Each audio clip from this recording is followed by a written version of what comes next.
Hello students, let us continue the same chapter 4 of geography, and its name is air. We will continue this. This is video 2.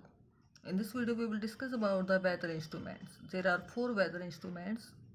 First is thermometer, second is barometer, third is rain gauge, fourth is wind vane. The first one, that is thermometer. What is the use of thermometer? It measures the temperature. Thermometer, it measures the temperature. And second is barometer measures atmospheric pressure. It measures the atmospheric pressure. This is the use of barometer. Third one is rain gauge. Rain gauge, it measures the amount of rainfall. Rain gauge will measure the amount of rainfall. Fourth one is wind vane. What is the use of it? It shows the direction of the wind. Wind vane is used to show the direction of the wind. Now these were the 4 weather instruments, and now we will discuss about the air pressure. What is air pressure? Pressure exerted by the weight of air on Earth's surface is called air pressure. Pressure which is exerted by the weight of air on Earth's surface is called air pressure. And as we go up the layers of the atmosphere, the pressure falls rapidly. As we will go up, the pressure will fall down rapidly. The air pressure is highest at the sea level, and it decreases with the height.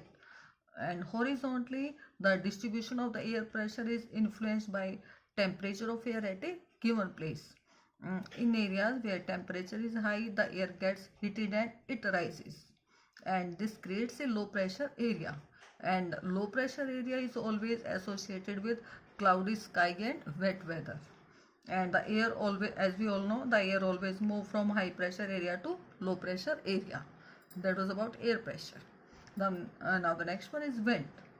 The movement of air from high pressure area to low pressure area is called wind. The movement of air or the moving air is called wind. We can say this also. The movement of air from high pressure area to low pressure area is called wind. And we can see the wind at work as it blows dry leaves down the pavement, or it uproots the trees during a storm. There are wind can be divided into 3 types. First one is permanent wind, second is seasonal wind, and third one is local wind. First one is permanent wind. We will discuss about it. The permanent wind. Permanent wind, it means this type of wind, it blows constantly throughout the year in a particular direction. This permanent wind, it blows throughout the year in a particular direction. This is called permanent wind, and its examples are trade wind, westerly and easterly. These are the permanent winds. Now the second one is seasonal wind. Seasonal wind, as its name indicates, seasonal, according to season. This type of wind, it changes the direction in different seasons. It changes the direction in different seasons. For example, monsoon in India. And third one is local wind. Local wind, it blows during a particular period of the time. Local wind blow only during a particular period of the day or year in a small area. For example, land breeze and sea breeze. These are the example of local wind. And hot and dry local wind of the northern plain of India, that is called Lu. That was about the 3 types of wind. First one was permanent wind, second was seasonal, and the third one was local wind. Now we will discuss about the cyclone. What is a cyclone? A cyclone, in cyclone, wind rotates inwardly. It rotates inwardly to an area of low atmospheric pressure. This is called a cyclone. In cyclone, wind rotates inwardly to an area of low atmospheric pressure. This is about cyclone. And Odisha is prone, as we all know, Odisha is prone to cyclone, which originated in the Bay of Bengal. On 17th and 18th October 1999, cyclone hit the 5 districts of the state. Cyclone hit 5 districts of the state. Another super cyclone occurred on 29th October 1999, and it also devastated large portion of the state. And the damage which was caused, that was mainly due to 3 factors. First was wind speed or wind velocity, and second was rain, third was tidal surge or tidal wave. That was about cyclone. Now we will discuss about the moisture. What is moisture? When water evaporates from the land and different water bodies, it becomes water vapor. And moisture in the air at any time is called humidity. Moisture or wetness in the air at any time, that is called humidity.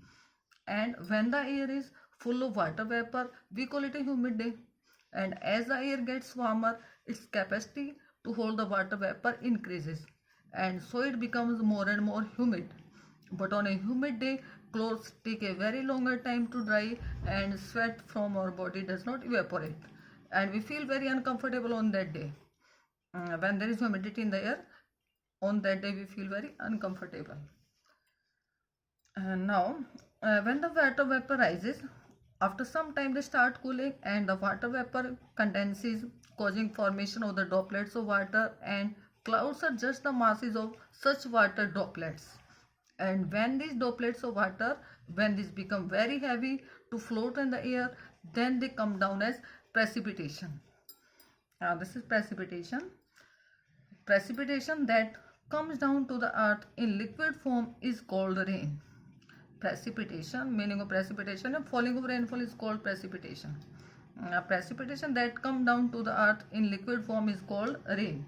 Most of the groundwater comes from the rainwater, we all know this, and plants help preserve water. When trees on the hillsides are cut, rainwater flow down the bare mountains and it causes flooding of the low-lying areas. And on the basis of mechanism, there are three types of rainfall.